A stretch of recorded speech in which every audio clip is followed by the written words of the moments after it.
אנחנו נשחק משחק עכשיו. אני ואתם. אני רוצה שתחשבו על מספר בין 0 ל-50, ששתי הספרות שלו אי זוגיות ושונות האחת מהשנייה. בין 0 ל-50, שתי ספרות אי זוגיות שונות האחת מהשנייה. אל תשנו את דעתכם, המספר שיש לכם בראש הוא מצוין, רק תחשבו עליו טוב טוב.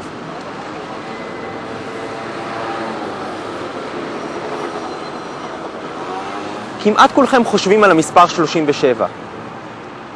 טלפתיה? אין דבר כזה. רוצים לדעת את הסוד? תחזיקו חזק, אנחנו חוזרים לאחור. שימו לב לאדם בחולצה הלבנה העובר מאחוריי. על החולצה שלו רשום המספר 37.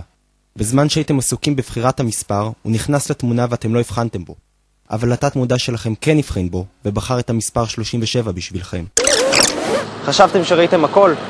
תחשבו שוב.